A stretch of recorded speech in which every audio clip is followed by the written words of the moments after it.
Hi friends, இன்றைக்கி ஒரு lunch combo பார்ப்போமா? அதுக்கு நான் இன்றைக்கி மோர் குழம்பு தான் செய்ய போகிறேன். அதுக்கு வந்து 1 1/2 ஸ்பூன் அரிசி, 1 ஸ்பூன் வந்து துவரம் பருப்பு சேர்த்துக்கிறேன். அதை ஊற வச்சிடலாம். ஒரு சில்லு தேங்காய் வந்து மிக்சியில் எடுத்துக்கிறேன். 1 டீஸ்பூன் ஜீரகமும், ஒரு 4 பச்சை மிளகாய் சேர்த்து அதை அரைச்சி எடுத்துகிட்டு வந்துடலாம். இப்போ ஊறின அரிசியும் பருப்பையும் இதில் சேர்த்து அரைச்சிக்கலாம். 1/2 மணி நேரம் அரிசி பருப்பு ஊறினா போதும். நான் தயிரை வந்து நல்லா பீட் பண்ணி எடுத்து வச்சுக்கிறேன். இப்போ ஒரு பாத்திரத்தில் பீட் பண்ண தயிர், அரைச்ச விழுது, தேவையான அளவு தண்ணி, குழம்புக்கு தேவையான அளவு தண்ணி சேர்த்து, கொஞ்சமாக மஞ்சத்தூள் சேர்த்து கலந்து வச்சுருங்க.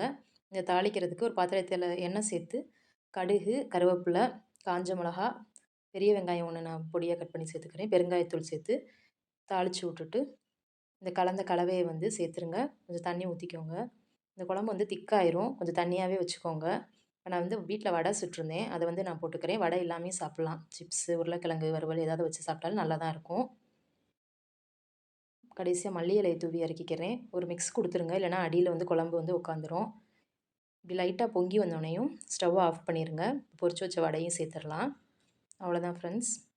இன்றைக்கி நான் என்ன லஞ்சு, பிரேக்ஃபாஸ்ட்டுக்கு கொடுத்து விட்டேன்னு அப்படின்னு பார்த்துடலாமா? ஃபஸ்ட்டு வந்து சூடான சாதம் வச்சுருக்கேன். மோர் குழம்பு,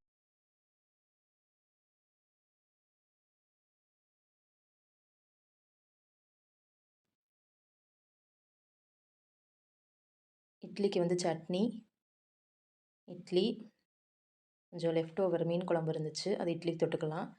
கத்திரிக்காய் கிரேவி, இது ஆல்ரெடி வந்து நான் போட்டிருக்கேன் லாங் வீடியோவில், போய் பார்த்துக்கோங்க. அவ்வளோதான் ஃப்ரெண்ட்ஸ், இன்றைக்கான lunch and breakfast. Bye friends.